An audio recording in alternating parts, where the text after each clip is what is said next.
il y aura pas de poursuite, il y aura pas l'État qui sera sali, il y aura l'État est comme eux-mêmes dans leur paradigme ils disent blanchi. Voilà. C'est pour ça que ces entreprises commerciales vont prendre tous les risques nécessaires. Et une fois ils ont déjà crédibilisé l'action de l'entreprise, c'est là où l'État rentre en action et récupère l'entreprise. Et on fait une compagnie de gouvernement, mais à la base, c'est du secteur privé, une société commerciale. Ah, tu sais à quoi ça me rappelle ça? En Haïti, en fait. C'est arrivé en Haïti. La banque, le CIC, c'était indépendant, tu vois. Après, au jour d'aujourd'hui, le CIC, quand il a failli plonger, l'État l'a racheté. Tu vois, le CIC a rendu riche l'État parce que c'était dans l'intérêt de l'État. Ils ont créé une banque, d'accord, et ils ont plongé Haïti en lui faisant donner une dette et en même temps en lui prêtant de l'argent pour augmenter les intérêts. Hein, et créer aussi des assurances, je me souviens plus du nom, ces assurances qui servaient pour la perte comment on dit ça, pour la perte de leur butin. Bref, pour ne pas faire signaler le live. Tu te rends compte en fait que tout ça, il n'y a rien de nouveau, quoi. Exactement. En fait, ces entreprises travaillent vraiment pour l'État, mais c'est pas officiel. On va dire ça comme ça, parce que ces entreprises vont sur ces territoires-là pour l'intérêt de la République ou de l'empire colonial. C'est pour cet intérêt-là. C'est dans ce but-là. L'objectif, c'est vraiment pour les intérêts de l'État. Et si ces entreprises se font attaquer, laminer sur le terrain, l'État va réagir forcément. Parce que ce sont des citoyens qui se font attaquer, mais des citoyens qui représentent les intérêts de l'État. Donc, ils sont de mèche. C'est juste une couverture. Tant que le tout n'a pas encore été blanchi entre griffes, légitimé entre griffes, eh ben, l'État ne se prononce pas officiellement. Et comme dit Donan, le cas du groupe Coloré, avec l'accident de train là au Cameroun, qu'il a fait, vu que l'État l'avait laissé tomber quand le Cameroun a porté plainte. Et que en 2022 ils avaient jugé le mec que il a dû entre guillemets liquider ces trucs, ces possessions, qu'il avait les ports et tout ça, qu'il avait, sauf la partie de télécommunication, tu sais déjà, Canal Plus domine, tu vois. Mais l'État français l'a carrément laissé tomber parce qu'on l'a jugé. On a fait semblant de que c'est un indépendant quand tu sais le pouvoir de Bolloré ici et il est ami avec eux tous. Tu vois, en fait, c'est là où c'est très très hypocrite, mais en même temps, ils savent très bien que ce sont des risques. Ils savent très bien. Donc ces entreprises jouent. C'est pour ça que dans ce livre-là, on a lu, je ne sais pas si vous vous rappelez de ce que on a lu, ce que De Gaulle disait par rapport à Focard. Il disait que, excusez-moi de l'expression, mais c'est De Gaulle qui l'a dit. Il a dit que quand il pète, c'est Focard qui sent mauvais ou un truc comme ça. En gros, que si ça foire, eh ben c'est Focard donc qui est un peu la couverture, donc qui prend tout ce qui est en gros les conséquences. C'est lui la couverture. Oui, on va dire que c'est Jacques Focard, c'est lui et son groupe. Exactement. Mais alors que lui, il est là enfin, il n'est qu'un représentant. Oui. Non, mais Jacques Faucard, il était directement, comment on dit ça, employé ou fonctionnaire de l'État. Vu qu'il travaillait pour les services secrets de l'État, les services de défense de l'État, on va pas, non, mais le truc, c'est que il a été engagé et vu qu'il a été engagé, ça fait partie des conditions, en fait, du contrat. C'est-à-dire qu'il va être en quelque quelque sorte, c'est lui il sera chargé, en fait, de mettre sur pied le nouveau système de la France-Afrique après les indépendances. Donc, ça veut dire que tous les risques, en fait, qui vont, comment dire, venir derrière par rapport à cette nouvelle France-Afrique, donc après la décolonisation, soi-disant, ben, c'est Foccart qui va être responsable de tout ce qui va foirer ou tout ce qu'on pourra reprocher à la France, en quelque sorte. Mais pourtant, c'est la France qui est derrière, Foccart n'est que un employé de l'État, mais il va avoir un statut assez particulier, mais il doit jouer le rôle de la couverture. Et il ne doit pas du tout associer ce qu'il fait à l'État français. Donc c'est très malsain, mais en même temps, Foccart, il sait dans quoi il s'engage. Donc c'est un peu le contrat. Un peu comme Bob Denard. Mais je crois qu'il est qualifié, il a été indirectement, hein, les Denard, les Foccart, ils ont été qualifiés en héros. Pourquoi? C'est pour ça que je parlais du dessin Bob Moran, parce que tu vas demander à n'importe quel Français qui est né dans les années 80, hein, à l'apogée de la France, qui est né dans les années 90, tu lui demandes Bob Denard, le dessin animé, ils vont tous connaître. Et les aventures de Bob Denard, c'est les aventures de l'autre Bob Denard. Mais c'est ce que l'auteur disait quand on a lu hier, qu'il fallait travailler l'image de ces personnes-là. On écrit des biographies sur eux, on tourne des films sur eux, il y a plein de trucs, on sort des articles. En fait, on va essayer d'atténuer leur image, faire passer pour des gens bien. Et même pour des gens qui sont là pour le bien de la République, qui mettent leur vie en péril pour la République, pour des bons citoyens. Donc tout ça, et ça fait partie de les nouvelles caractéristiques justement du mercenariat. Parce que l'ancien mercenariat était vu comme quelque chose de barbare, des gens qui pragmatisaient les gens sans cœur, sans raison, juste pour intérêt financier. Mais maintenant, les nouveaux... à la viking, à la mort, à la almoravide, à la romain, à la byzantine, à la grecque. Hein? On peut continuer la liste. Donc là, pour ce système de mercenariat-là qu'on va trouver, par exemple, que la Grande-Bretagne va beaucoup utiliser, la Grande-Bretagne ne sera pas seule. Les autres vont faire de même. Donc le chancelier décide, donc là c'est Bismarck en Allemagne, décide d'opter pour la privatisation. Il entend surtout limiter les dépenses en même temps que les risques de conflit avec les autres puissances coloniales. Donc la gestion sera laissée autant que possible aux compagnies privées. Plusieurs sociétés obtiennent des concessions coloniales, comme la Compagnie allemande de l'Afrique de l'Est. Mais elles se montrent le plus souvent très réticentes à assumer seules les risques de l'expansion coloniale. La France aura aussi quelques velléités de promotion de ce modèle d'expansion coloniale, mais elle ne se dotera jamais de véritables compagnies de gouvernement. En revanche, elle recourra aux services d'intermédiaires privés commerciaux pour la collecte des impôts ou la fourniture aux armées sous la monarchie absolutiste comme à l'occasion des guerres napoléoniennes. Donc, comme on disait, ce sont des entreprises, ces services de mercenariat-là, exercent dans plusieurs domaines. Et donc, il y a certains qui vont vraiment mettre en place des structures. Et donc, ces entreprises vont travailler comme par exemple, on le disait, on a Elf qui a été mis en place, qui est une société phonée, donc société écran, pour juste piller, faire sortir des matières, etc. Mais les employés d'Elf, c'était des mercenaires. Donc, c'était ces gens-là, ils avaient été formés pour ça. Total aussi, actuellement. Ben oui, c'est la même. Et donc là, on voit bien que, à un moment donné, la France a fait appel à une partie de certains services de ces entreprises privées-là. Donc,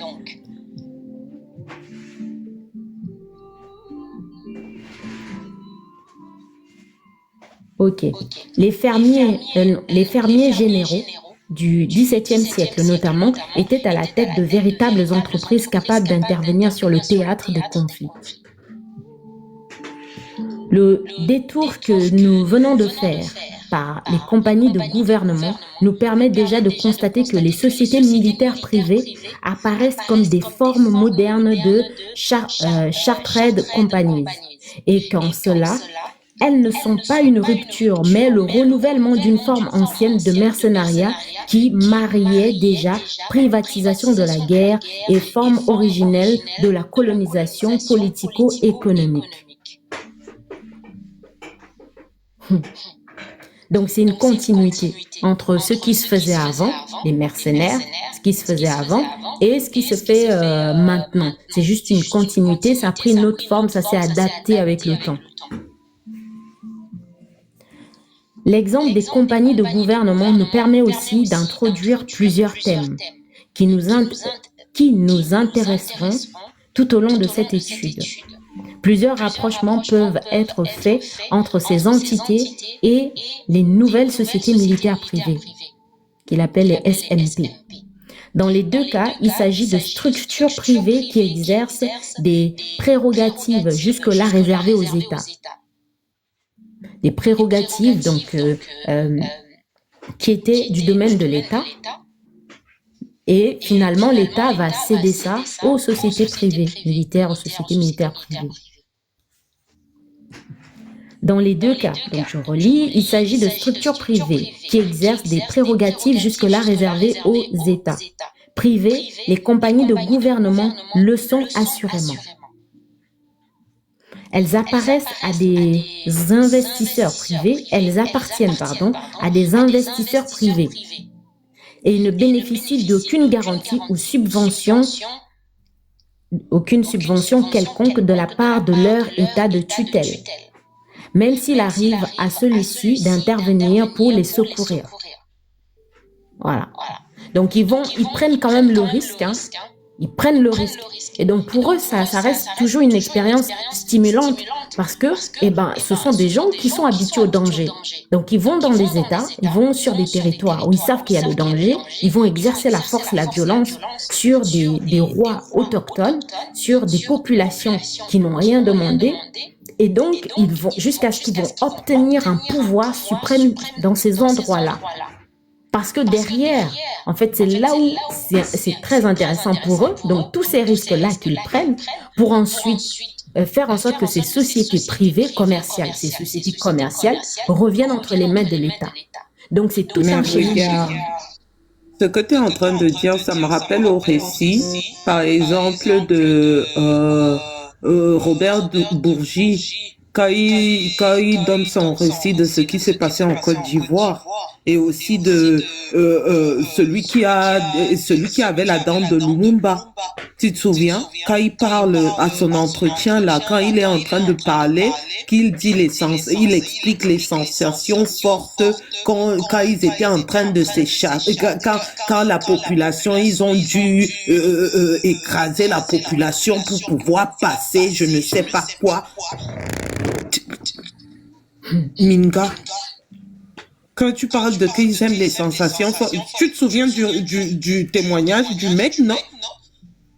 Oui, mais le truc, c'est que pour beaucoup, il y a beaucoup de généraux à la retraite. Il y a beaucoup de militaires, en fait, ce sont des hommes surentraînés. Donc, ce sont des gens qui ont l'expérience du combat, l'expérience de guerre. Et donc, ils vont exercer dans plusieurs domaines dans ces entreprises-là. Donc, on peut envoyer, comme on a lu hier, qu'on peut envoyer comme cuisiniers, qui peuvent même être la garde rapprochée d'un président, qui peuvent être des jardiniers, qui peuvent être des comptables, des conseillers. Voilà. Ils occupent. On a proposé ça à qui tu sais. On le lui a proposé. C'est de ça que j'avais flippé. La première fois que j'entends parler des GSE et des trucs comme ça.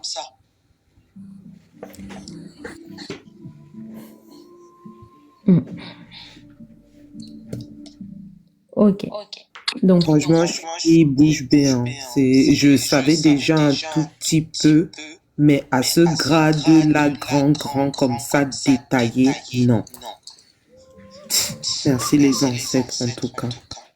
donc, sont-elles pour autant strictement dévouées à la recherche de profit? Non, puisque leurs actionnaires et dirigeants acceptent de sacrifier une partie importante de leur profit potentiel au bénéfice d'une course à la conquête territoriale peu rentable à court terme. Ouh là là, j'ai encore un signalement.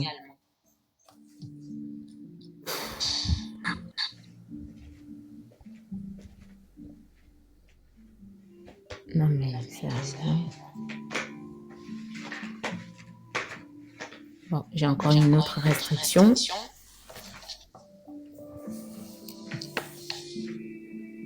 S'il vous plaît, essayez de tapoter, de prendre le cœur au-dessus. Là, je demande même. Je ne sais pas ce que j'ai dit, hein, parce que ça commence à être vraiment... Donc, le succès des dirigeants est d'ailleurs mesuré par les actionnaires en fonction des conquêtes territoriales réalisées et non des profits qui accompagnent éventuellement, mais pas nécessairement celles-ci. En d'autres termes, des impératifs de politique étrangère s'imposent à elles pour limiter le cas échéant leurs perspectives de profit à court terme. Donc, ils savent qu'à court terme, ils ne vont pas nécessairement gagner. Ben oui, parce que c'est un travail qui se fait à long terme. C'est dans le temps qu'ils vont avoir des profits. Donc, ils savent que tout de suite, ils ne vont pas gagner grand-chose. Et c'est d'ailleurs pour ça qu'ils vont privatiser, en fait, ces entreprises-là, qu'ils vont faire de cette activité du domaine privé. Donc, ça va être comme on a dit, ça va être l'Église qui va financer. On a les géographes, on a ceux qui vont appeler les explorateurs, etc. Tous ces gens qui partagent l'esprit colonialiste. Donc, ce sont eux qui vont investir dans ces entreprises-là. À court terme, ils vont pas gagner. Mais c'est à long terme. Parce que leur course, le but aussi, c'est de conquérir un maximum de territoire. Donc, il y a une question de temps. Parce que si vous êtes sur un territoire et il y a l'autre, parce qu'il y a un conflit, hein, une rivalité entre les colons, entre les puissances coloniales. Donc, celui qui aura conquis le plus, un maximum de territoire, celui-là, à long terme, il va gagner le plus.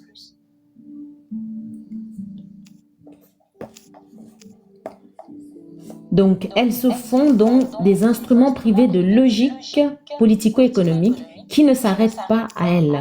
De ce fait, et en contrepartie des prérogatives exceptionnelles qui leur sont accordées, elles acceptent de renoncer à une partie de leur indépendance statuaire en intégrant les réseaux interpersonnels de la classe dirigeante de leur pays.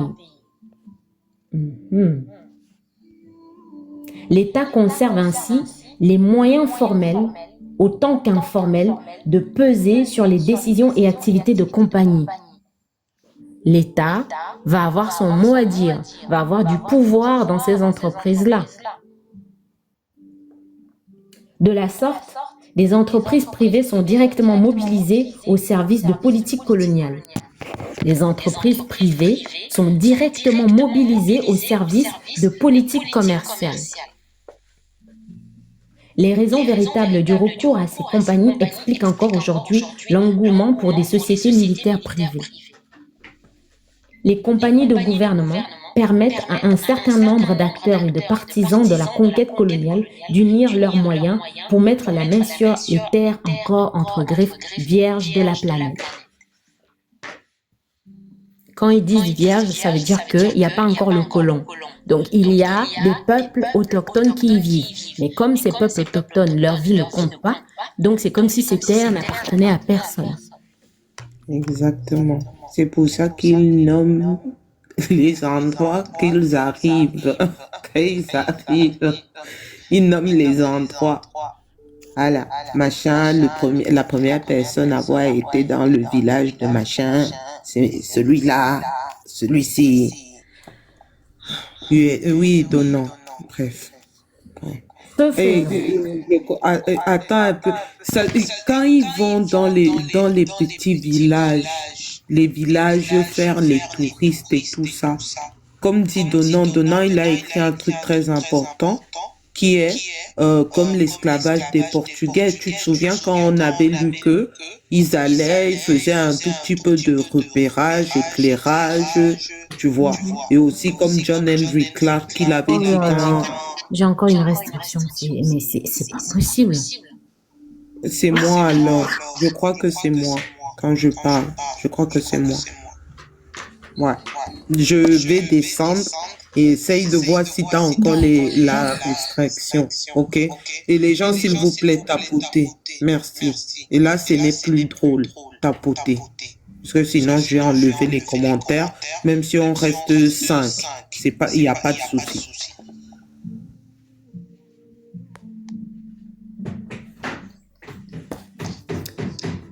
Donc, ce faisant, elle n'engage pas directement la responsabilité de leur état de tutelle et permet par conséquent à celui-ci de mener une politique d'expansion coloniale plus audacieuse. Ça limite les dégâts sur le plan financier, etc., pour l'État. Dès lors qu'il n'apparaît pas comme directement impliqué, il peut encourager la firme à prendre toujours plus de risques en testant les limites de la tolérance des puissances coloniales rivales. Incroyable.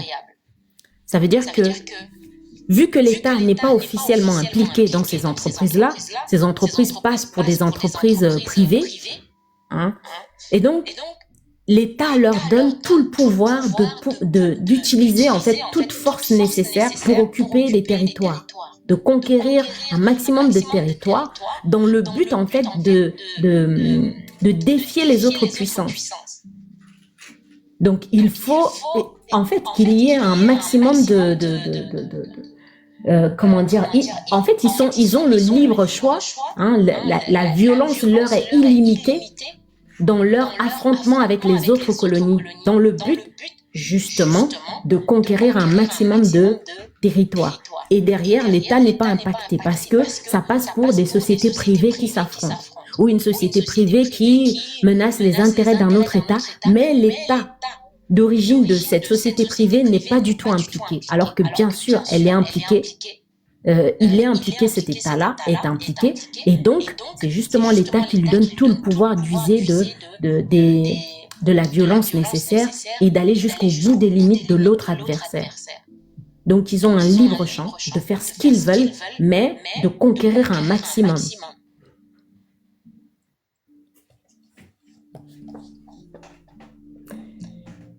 Dès lors qu'il n'apparaît pas comme directement impliqué, il peut encourager la firme à prendre toujours plus de risques en testant les limites de la tolérance des puissances coloniales rivales. Une compagnie de gouvernement peut s'autoriser davantage d'audace et le recours à des moyens plus brutaux, puisqu'elle est moins susceptible de provoquer l'entrée en guerre de son pays de tutelle. Ça, c'est pour éviter que en fait, son pays se fasse attaquer directement. Donc on dira que non, c'est l'entreprise qui l'a fait. C'est pas nous. L'État n'est pas attaqué. Donc l'État peut continuer à attaquer indirectement par le biais de ses entreprises commerciales, donc en attaquant les autres compagnies, les autres entreprises, les autres États, en quelque sorte. Et l'État, justement, de ces entreprises commerciales n'est pas du tout attaqué, vu qu'il n'est pas impliqué officiellement. Donc ça sert de couverture en fait. Ces entreprises servent de couverture à leurs états d'origine. Et ça permet à l'État d'exercer un maximum de violence, que ce soit sur les entreprises rivales ou sur des populations.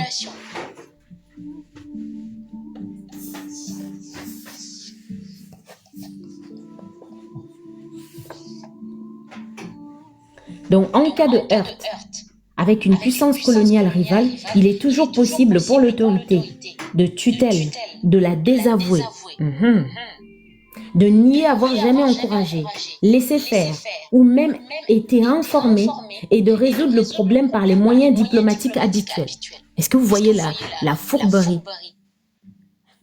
Et c'est d'ailleurs, par exemple, quand je pense que c'est Mystique qui a pris l'exemple de Bolloré au Cameroun et tout ça, c'est justement, en fait, c'est une suite logique.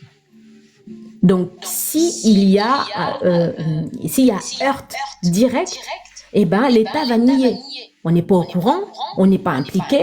Ils vont laver les mains, tout simplement. Et après, ils vont rentrer dans le dialogue, on va essayer la diplomatie, blabla, alors que c'est l'État qui est derrière.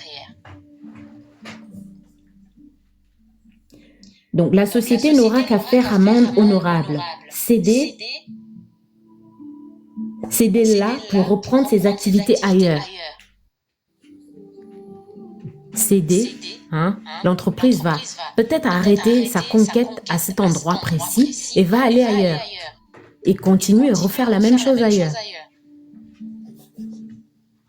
Si en revanche, les audaces de la compagnie sont couronnées de succès, s'il n'y a pas eu d'échec, parce que là, c'était le cas où il y a échec, et que les autres viennent à demander des comptes, et ben l'État dit, nous on n'est pas au courant, on ne sait pas, on n'a rien à voir avec ça.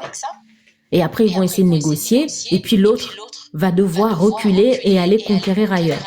Maintenant, si cette entreprise qui a usé, donc cette entreprise commerciale qui use de la violence absolue, réussit,